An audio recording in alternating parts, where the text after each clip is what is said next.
দেখুন, আমাদের বিজেপির কোনো তাড়াহুড়া নেই। 7ই ফেব্রুয়ারি ভোটার লিস্ট না বেরোলে ভোট হবে না, আর ভোট না হলে 5ই মে 2026 রাষ্ট্রপতি শাসন কাউকে চাইতে হবে না, সংবিধান অনুযায়ী হয়ে যাবে।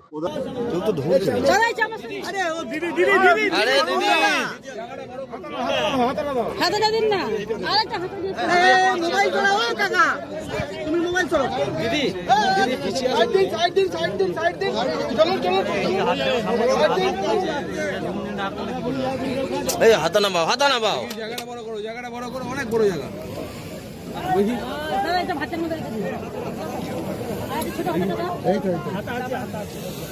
একটু জায়গাটা একটু বড় করলে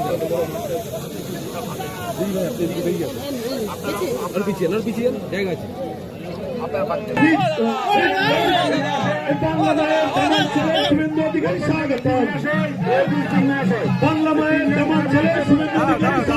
আদিবাসী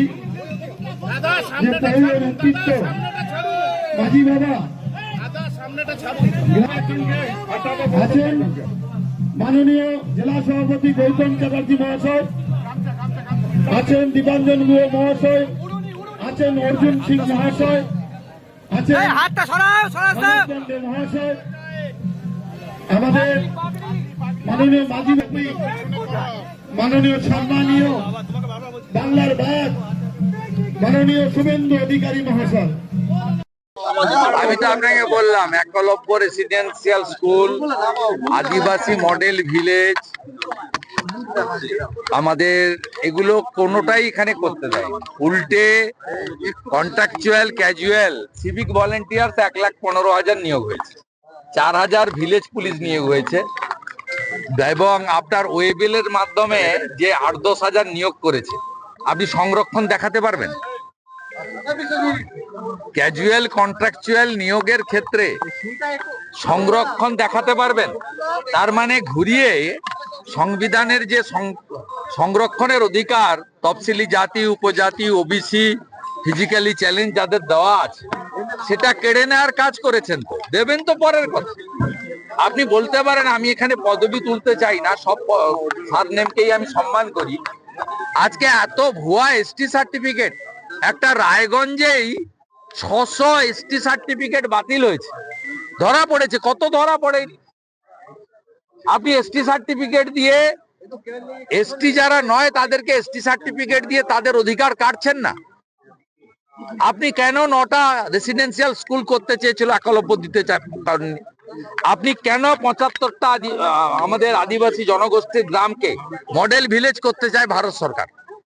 যেখানে সৌর আলো থাকবে বিনা পয়সায় আলো, যেখানে পাকা বাড়ি থাকবে, শৌচালয় থাকবে, primary health centre, primary education centre Santali ভাষার পড়া সহ সব থাকবে, পরিশ্রুত জল থাকবে, নলে জল। আপনি সেখানে করতে দেননি কেন? কেন করতে দেননি? কেন রামপুরহাটে ওই ছোট্ট আদিবাসী একটা বাচ্চাকে ধর্ষণ করে খুন করা হবে? এর উত্তর আমরা চাই। পশ্চিমবাংলার আদিবাসী সমাজকেও ঐক্যবদ্ধ হওয়ার আবেদন করব, কারণ দ্রৌপদী মুর্মু মহোদয়কে রাষ্ট্রপতি করার মধ্য দিয়ে নরেন্দ্র মোদীজি সর্বোচ্চ চেয়ারটা আদিবাসী সমাজকে দিতে চান। এটা প্রমাণিত হয়ে গেছে, এটা মুখের কথা বা ভাষণ নয়। দাদা, রাজ্যপাল বলছেন যে ব্যালটে ভোট করতে হবে এই রাজ্যে, বুলেটে নয়, এবং দুর্নীতি এবং সন্ত্রাসকে সরিয়ে রেখে যদি নির্বাচন হয় তাহলেই। উনি দীর্ঘদিন আছেন, 3 বছর হয়ে গেছে, উনি তো ওনার উপলব্ধি থেকে বলছেন।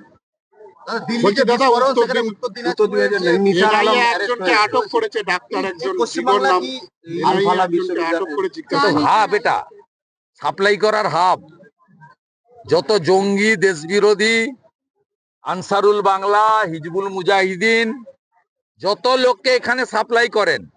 এর আগে 7 শেখ ধরা পড়েছিল মুর্শিদাবাদের হরিহর পাড়ায়, 1.5 বছর ধরে খাজেরি মাদ্রাসা চালিয়েছে, আর 3 বার তৃণমূলকে ভোট দিয়েছে।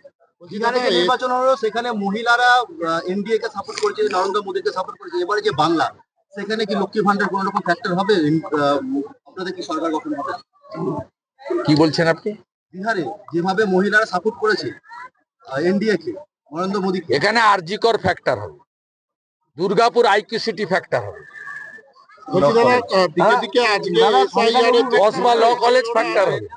ওটা তো সরকারের টাকা, ওই তো বিজেপিকে দেখে নকল করেছে।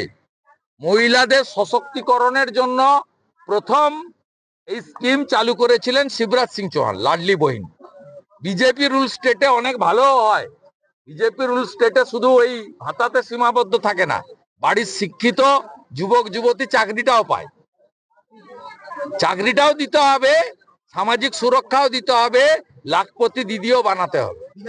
একসঙ্গে সব কাজ এনডিএ বা বিজেপি সরকার ভারতবর্ষের সব রাজ্যে করেছে। অনেক জায়গায় বিএলওরা বিক্ষোভ দেখাচ্ছে তাদের এই কাজ নিয়ে দিকে দিকে। এসআইআর নিয়ে যে ফর্ম ফিল আপ চলছে, বিএলওরা যে কাজ করছেন আজকে তাদের রাজ্য সরকার অসহযোগিতা করছে। রাজ্য সরকার অসহযোগিতা করছে বলে বিএলওদের উপর কাজের লোড হচ্ছে।